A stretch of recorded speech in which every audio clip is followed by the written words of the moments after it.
오늘 주신 하나님 말씀은 이사야 8장 1절에서 22절까지 말씀입니다. 한 절씩 교독하시겠습니다. 여호와께서 내게 이르시되 너는 큰 서판을 취하여 그 위에 통용 문자로 마엘살랄 하스바스라 쓰라.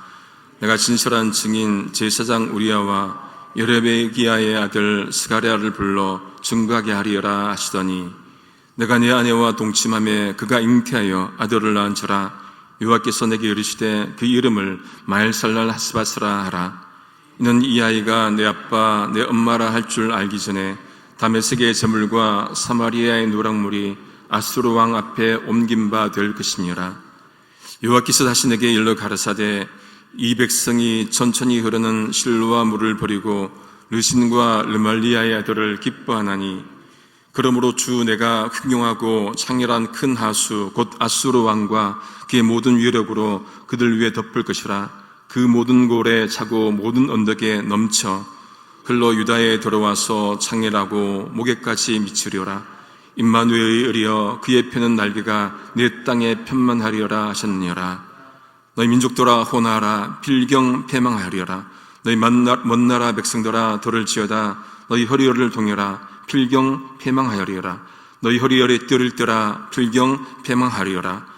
너희는 함께 도모하라. 필경 이루지 못하리라.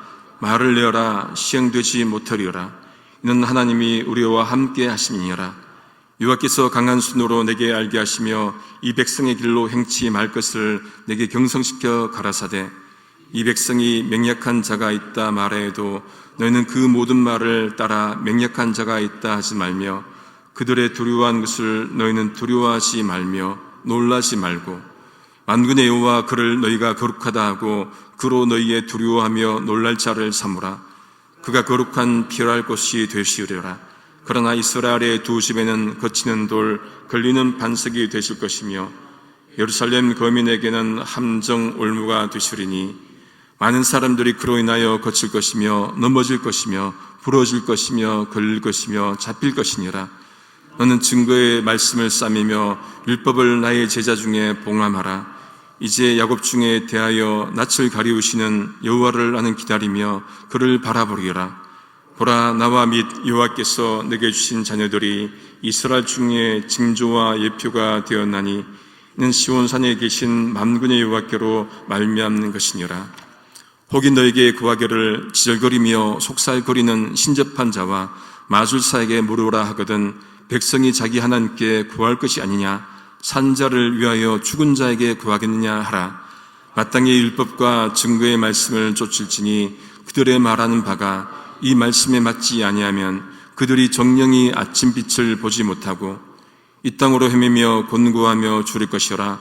그 줄일 때 번주하여 자기의 왕 자기의 하나님을 저주할 것이며 위를 쳐다보거나 땅을 굽어보아도 환난과 흑암과 고통의 흑암뿐이니 그들이 심한 흑암 중에로 쫓겨 들어가리라. 아멘. 하나님께서 이사야에게 큰 서판 위에 통용 문자 두루 쓰는 문자로 글자로 마엘살랄 하스바스라 그렇게 쓰라고 합니다. 무슨 뜻입니까? 노략이 속히 올 것이다 라는 뜻입니다. 곧 이 상황이 나옵니다. 하나님이 진실한 증인 제사장 우리야와 여베레기야의 아들 스가랴를 불러서 심판에 대해서 증언하겠다 했습니다.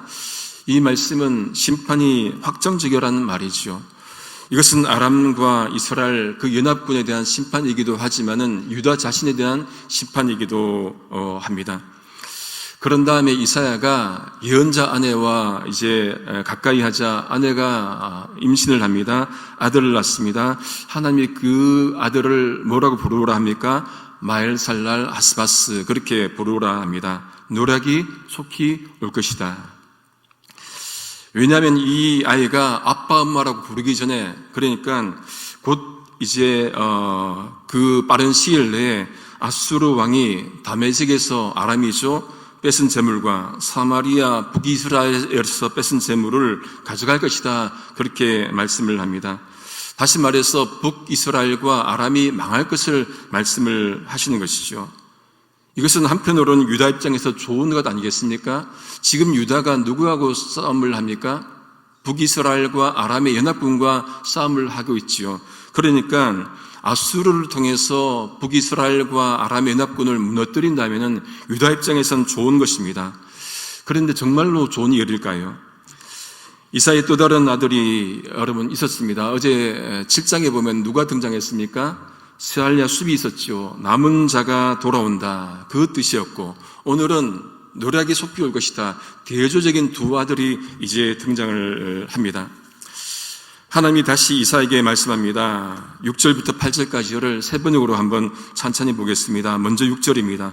이 백성이 고요히 흐르는 실로아 물은 싫어하고 르신과 르마리아의 아들을 좋아하니, 여기 실로암은 이건 예루살렘 안에 남유다 안에 있는 흐르는 물이죠. 유다 왕국을 의미합니다. 그런데 그들은 자기 왕조를 싫어하고, 다시 말해서 하나님께서 보호하시고 인도하시는 그 통치를 싫어한다는 얘기예요. 대신에 르신 아람이죠. 그리고 베가 북이스라엘입니다. 그들의 힘 있는 권력을 좋아한다. 이거는 좋았다기보다도 그들을 두려워해서 흔들렸다는 그 뜻이기도 합니다. 하나님을 의지하고 하나님을 믿고 살아가야 되는데, 이 북이스라엘과 아람의 군대를 두려워하는 그 모습을 이제 지적을 하는 것이죠. 하나님 이어서 말씀합니다. 7절, 8절, 상반절 세 번역입니다.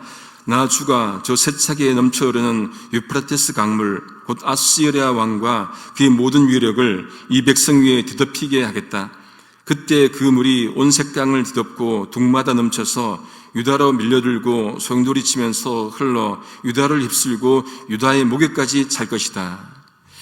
아수르를 통해서 아람과 이스라엘을 이제 진멸하겠다고 하신 그 하나님께서 이젠 어디까지 옵니까? 유다까지 오는 거예요. 그런데 유다는 조금 봐줍니다. 어떻게 봐줍니까? 유다의 목에까지만 그렇게 하시겠다 말씀을 합니다. 완전히 삼키지는 않겠다는 그 말씀입니다. 그 모습이 8절 하반절입니다. 임마누엘, 하나님께서 우리와 함께 계신다. 하나님께서 날개를 펴셔서 이 땅을 보호하신다.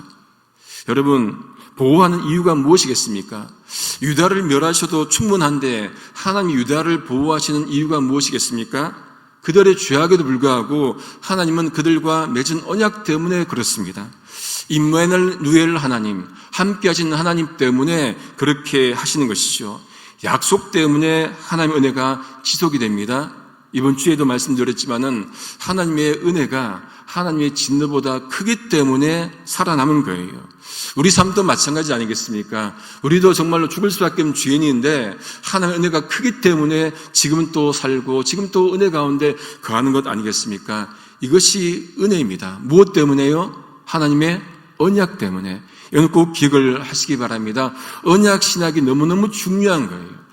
다시 한번 말씀드립니다. 언약을 수화로 어떻게 했다고요? 종종 말씀드립니다. 언약을 수화로 아시는 분 답사 드리겠습니다. 기억하시는데 못합니까? 언약을 꼭 기억하십시오. 왔다 갔다 약속 따라해 보십시오.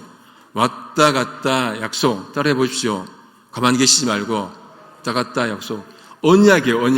언약 때문에 우리가 사는 겁니다. 이것이 하나님과 백성 사이의 이 공식인데, 나는 너희의 하나님이 되고 너희는 내 백성이 될 것이다. 이 언약 때문에 하나님께서 은혜로 우리를 살게 하시는 거예요.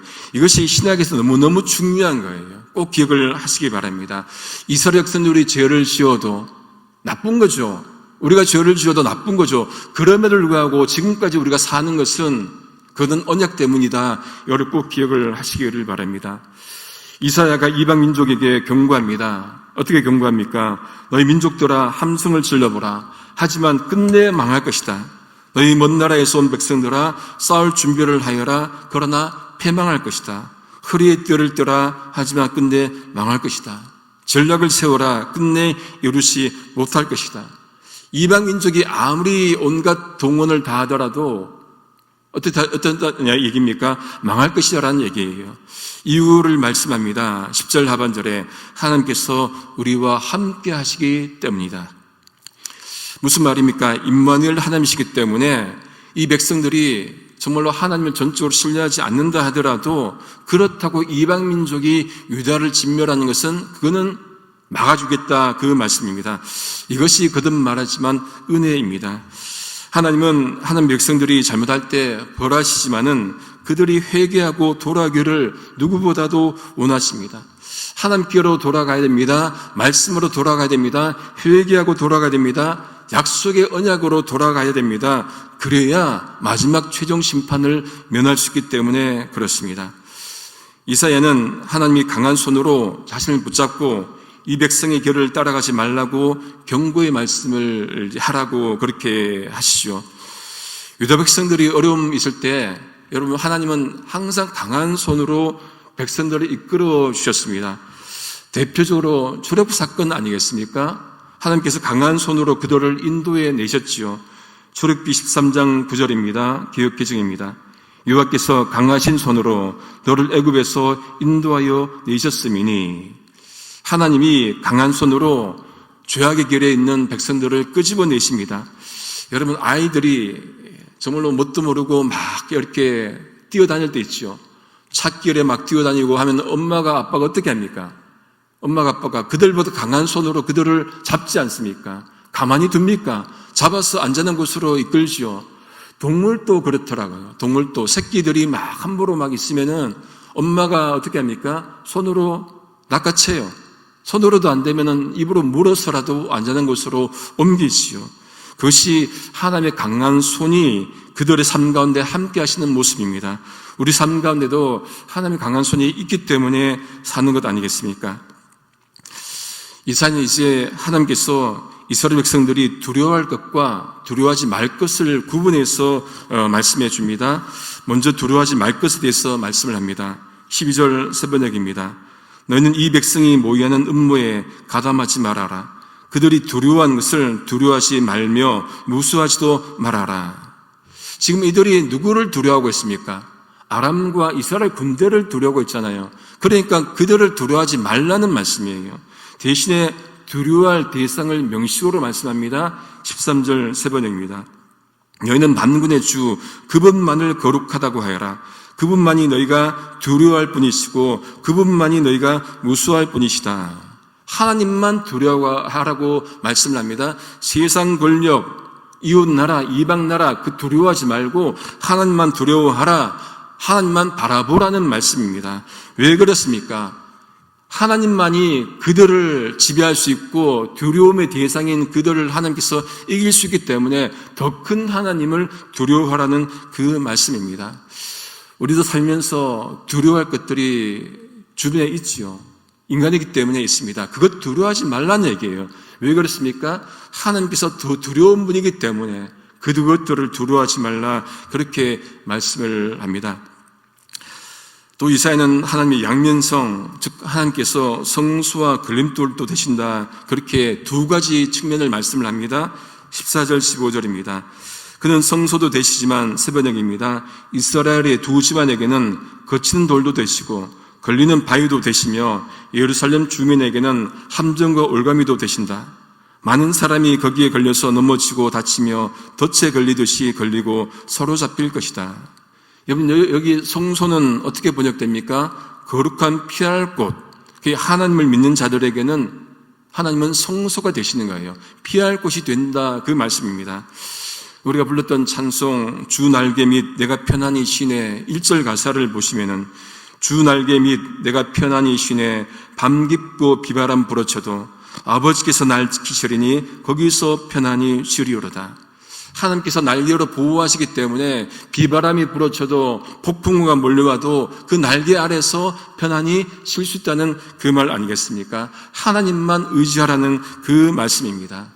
하나님 믿는 자들에게는 하나님은 성소가 되지만은 반대로 믿지 않는 자들에게는 무엇이 된답니까? 걸림돌이 된다는 말씀이에요. 믿지 않는 이들에게 걸림돌이 되십니다. 베드로전서 2장 7절 8절 개역개정입니다. 그러므로 믿는 너희에게는 보배이나 믿지 아니하는 자에게는 건축자들이 버린 그 돌이 모퉁이의 머릿돌이 되고 또한 부딪히는 돌과 걸려 넘어지게 하는 발과 되었다 하였느니라. 그들이 말씀을 순종하지 아니함으로 넘어지나니 이는 그들을 이렇게 정하신 것이라. 말씀 순종하지 않기 때문에 걸려 넘어진 돌이 된다 말씀을 합니다.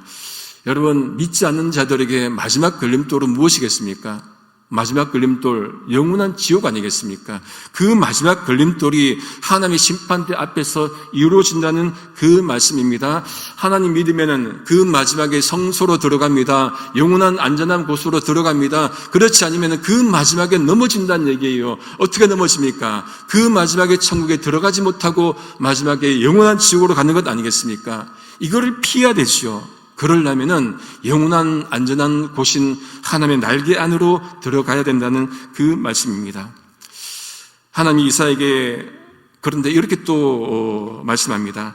증거의 말씀을 밀봉하고 가르친 율법을 봉인해서 율법을 제자들이 읽지 못하게 하라, 그렇게 말씀합니다. 좀 납득하기 쉽지 않은 말씀이에요. 그런데 이것은 하나님의 말씀을 거부하는 그 모습에 내리는 그 조치이기도 하겠지요. 이사야는 그러한 태도에 대해서 어떻게 반응합니까? 하나님을 기다리겠다. 17절 개역개정입니다. 이제 야곱의 집에 대하여 얼굴을 가리시는 여호와를 나는 기다리며 그를 바라보겠다. 말씀을 밀봉해서 읽지 못하게 하겠다는 그 하나님에 대해서 나는 여호와를 기다리겠다는 게 이사야의 반응입니다. 하나님 얼굴을 돌리셔도 나는 믿겠습니다. 나는 주님만 바라보겠습니다. 이것이 이사야의 마음입니다. 비록 삶 가운데 무화과 나무에 열매가 없고 소출이 없다 할지라도 여호와로 인하여 기뻐하는 것, 이것이 믿음 아니겠습니까? 하나님만 바라보는 것, 그게 참된 믿음이에요. 미가서 7장 7절 개역기증입니다. 오직 나는 여호와를 우러러 보며 나를 구원하신 하나님을 바라보나니 나의 하나님이 나에게 귀를 기우시리로다. 나는 하나님만 바라보겠다는 것이 이 마음 아니겠습니까? 때로는 하나님께서 얼굴을 돌리셔도, 때로는 가까이 하지 않는 것 같아도 하나님만 바라보겠다, 하나님은 의지하겠다, 그것을 이사야는 고백합니다. 그렇게 고백하는 이유가, 근거가 무엇입니까? 그 근거를 18절에 이사야가 고백을 합니다. 징표를 고백합니다. 18절 세 번역입니다. 내가 여기에 있고 주님께서 나에게 주신 이 아이들이 여기에 있다. 나와 아이들은 시온산에 계시는 만군의 주님께서 이스라엘에게 보여주시는 살아있는 징조와 예표다. 무슨 말씀입니까? 이사야, 내가 여기 있고 나의 아들 살야숲과 말살랄 하스바스가 여기에 있는 것 그 자체가 하나님이 함께 하신다는 증거 예표라는 그 얘기예요. 여러분, 우리가 무엇 때문에 하나님을 고백합니까? 우리가 복받고 잘 살기 때문에 고백합니까? 물론 그것도 있겠죠. 하지만 무엇보다도 여러분과 제가 이 땅에 존재하고 우리의 자녀들이 존재하는 것 그 자체가 하나님의 은혜 아니겠습니까? 그것을 이제 이사야가 고백을 하는 거예요. 다른 것보다도 하나님이 나를 존재하게 하고 나의 자녀들이 존재하게 하고 이것 때문에 고백하는데, 거꾸로 얘기하면 어떻게 돼요? 우리가 존재하는 것, 우리 자녀들이 존재하는 것으로 하나님의 존재를 고백하고 하나님의 은혜를 고백합니까? 그거를 우리가 질문을 해야 된다는 그 말씀이겠지요. 또 이사야가 또 말씀합니다. 어떤 사람이 너희에게 주절거리는 신접한 자와 마술사에게 물으라거든, 이렇게 말하라는 거예요. 백성이 자기 하나님께 구할 것이 아니냐, 산자를 위하여 죽은 자에게 구하겠느냐 하라 합니다. 여기 신접한 자와 마술사는 누구와 대화를 하는 자입니까? 죽은 영혼과 대화하는 영매들이잖아요. 그 죽은 영혼에게 구해서 답을 구하는 영매들인데 그것 하지 말라는 거예요. 죽은 자가 무슨 답을 하겠느냐는 것 아니겠습니까? 그래서 누구한테 물으라고 합니까? 살아계신 하나님께 물으라, 구하라, 그 말씀을 합니다. 이사야가 그 근거를 제시합니다. 20절입니다. 우리 함께 20절을 같이 한번 읽어보겠습니다. 20절입니다. 시작. 마땅히 율법과 증거의 말씀을 쫓을지니 그들이 말하는 바가 이 말씀에 맞지 아니하면 그들이 정녕 아침빛을 보지 못하고. 하나님의 말씀이 삶의 기준인데, 하나님의 삶의 기준인데 말씀 따라가지 않으면 뭐가 없다는 거예요? 아침빛이 없을 겁니다. 동트는 것이 없을 겁니다. 무슨 뜻입니까? 구원이 없을 거라는 얘기예요. 그들에게는 구원이 있지 않을 겁니다. 어떤 상황, 어떤 일이 있더라도 말씀의 근거에서 그 기준으로 살아야 됩니다. 하나님께 간구해야 됩니다. 왜 그렇습니까? 그 하나님께서 살아계신 하나님이기 때문에 그렇습니다. 진리의 말씀이기 때문에 그런 거예요. 이사야는 그들의 마지막을 좀 절망적으로 표현을 합니다. 이렇게 표현합니다. 21절, 22절 세 번역입니다. 그들은 괴로움과 굶주림으로 이 땅을 헤맬 것이다. 굶주리고 분노한 나머지 위를 쳐다보며 왕과 신들을 저주할 것이다. 그런 다음에 땅을 내려다 보겠지만 보이는 것은 다만 고통과 흑암, 무서운 절망뿐일 것이니 마침내 그들은 짙은 흑암 속에 떨어져서 빠져나오지 못할 것이다. 하나님 의지하지 않고 마술사 의지하고 이상한 의지하는 그들의 마지막이 뭐랍니까? 괴로움과 굶주림과 신을 향한 저주와 고통과 흑암과 절망과 죽음뿐이다. 그 말씀을 하는 거예요. 말씀 따라가지 않으면은, 하나님 믿지 않으면은 그 마지막이 뭐라는 겁니까? 죽음이라는 그 말씀입니다. 이 연의 말씀을 우리가 정말로 생생히 기억해야 할 것입니다. 말씀을 정리합니다. 이번 휴가 때 한국 가서 포항중앙교회 가서 수요예배 설교를 하러 갔습니다.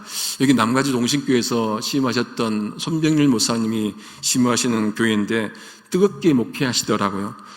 이제 숙소에서 자고 새벽 기도에 이제 참석을 했는데 성도들이 그 새벽에도, 평일 새벽에도 얼마나 많이 모이시는지, 그 새벽에도 뜨겁게 박수하면서 찬송하고 기도하고 하는 그 모습 보고 저도 많은 도전을 받았습니다. 이틀을 거기서 머물고, 그리고는 경주가 근처에서 요즘 핫하다는 그 황리단길 가봤습니다. 가보셨습니까? 황리단 좋더라고요. 가보니까. 그런데 그 더운 대낮에, 한국은 덥잖아요. 대낮에 벤치에서 앉아있는 한 남자를 봤습니다. 술에 취해서 술병이 옆에 있고, 그러면서 제가 지나가는데 이렇게 말하더라고요. 세상이 너무 재미있어. 그리고 한 박자 쉬고 에휴 이렇게 하더라고요. 재밌다는 얘기예요? 안 재밌다는 얘기예요? 재밌지 않다는 얘기죠. 이해되지 않고 정말로 설명되지 않는 인생이기 때문에 그 대낮에 술 취해 살는 것 아니겠습니까? 대구에는 다양한 종교들이 있어요. 불교, 기독교, 전도교, 유교. 대구에는 특이한 종교가 있습니다. 재미있는 교라는 게 있습니다. 이건 농담인데, 아시아는 재미있습니까? 대구 말로는 재미있는 교, 그렇게 하는데, 여러분, 집에 가서는 웃으실 겁니다. 진짜로 세상이 재미있으려면 하나님을 믿어야 합니다. 대낮에 벤치에 앉아서 주치에 사는 인생과 새벽에도 주님 찾고 부르시는 인생, 어느 쪽이 더 재미있는 인생이겠습니까? 세상을 창조하시고 주관하시고 섭리하시고 다스리는 가운데 인도하신 하나님을 믿어야 재미있는 인생 아니겠습니까? 그 하나님 믿으면 우리에게 영생을 주십니다. 그 진짜 재미 아니겠습니까? 그러니까 예수 믿어야 합니다. 재미있게 살아야 됩니다. 예수 믿으며 삽시다. 하나님 말씀 따라 삽시다. 그 마지막에 정말로 우리가 하늘나라 갔을 때, 마지막에 정말로 우리가 예수님과 더불어서 살아간 그 마지막이 여러분 재미있는 인생 아니겠습니까? 영원히 더불어서 살아갈 마지막 인생을 우리가 준비하면서 정말 살 수 있기를 성부, 성자, 성령이신 삼위일체 하나님의 이름으로 소망합니다. 기도하시겠습니다. 하나님, 하나님의 뜻대로 산다고 하면서 하나님의 말씀대로 살아간다고 하면서도 우리 삶 가운데 어려움이 닥쳐오면, 우리 어깨 위에 무거운 짐이 놓이면 하나님을 잊어버리고 우리 뜻대로 살 때가 많습니다. 하나님, 연약한 저희를 불쌍히 여겨 주옵소서. 주님의 말씀이 생명의 말씀이요, 주님의 말씀이 살리는 말씀이요, 주님의 말씀이 희망의 말씀임을 인생길 견디다 못해 쓰러질더라도 깨닫게 도와주옵소서. 하나님, 오늘도 하나님께서 우리 한 사람 한 사람은 함께 하신다는 그 약속의 말씀을 믿으면서 거뜬히 살아가는 저희 모두 되도록 성령께서 역사해 주옵소서. 하나님, 특별히 담임 목사님 지켜주옵시고 아버지 하나님 속기 회복되도록 아버지 인도하셔서 하나님의 양떼들을 돌보기에 부족하지 않도록 아버지 역사하여 주옵소서. 예수님의 이름으로 기도드립니다. 아멘.